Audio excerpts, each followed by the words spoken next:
দিদি আরেকটা প্রশ্ন, সেইটা হচ্ছে যে অনেক মহিলাদের শরীরে স্ট্রেচ মার্কস হয়ে যায়। এবার স্ট্রেচ মার্কসটা থাকলে না তাদের খারাপ লাগে, মানে ড্রেস পরছে একটা মনটা খারাপ হয়ে যাচ্ছে, ঠিক আছে? সেই স্ট্রেচ মার্কসটা কি কোনোভাবে মানে ট্রিটমেন্ট করা যাবে? করা যাবে একদম। কিভাবে সেটা সম্ভব বলছি। স্ট্রেচ মার্ক এমন নয় যে আজকে এলো 15 দিনের মধ্যে ঠিক হয়ে গেল বা 1 মাসের মধ্যে ঠিক হয়ে গেল, সেটা নয়। অবশ্যই সময় লাগে, কারণ হচ্ছে স্ট্রেচ মার্ক নিজের সেল তৈরি করে আস্তে আস্তে ভরাট হয়।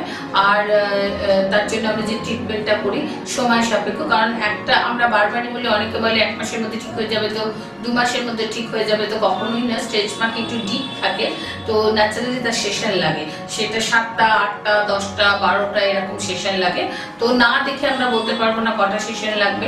হয়তো প্রথমে আমরা 8টা সেশন করলাম, তারপরে হয়তো আবার 4টে সেশন করলাম, এই করতে করতে আস্তে আস্তে স্মুথ হয়। তো এই জন্য স্টেচ মার্ক, কাট মার্ক, পড়ে গিয়ে কেটে গেছে এরকম ধরনের কোনো দাগ যদি কারোর থাকে, কেউ হাতে কেটেছে, অনেক সময় ছোটবেলায় রাগ করে হাতের মধ্যে কাটে, সেই কাটা এরকম ধরনের কোনো কাট মার্কও কিন্তু আমাদের এখানে ট্রিটমেন্ট হয়। আমাদের এখানে মডার্ন মেশিন আছে, care you money a perfect laser beauty clinic, মানে আমাদের অত্যাধুনিক যন্ত্র, মানে একদম মডার্ন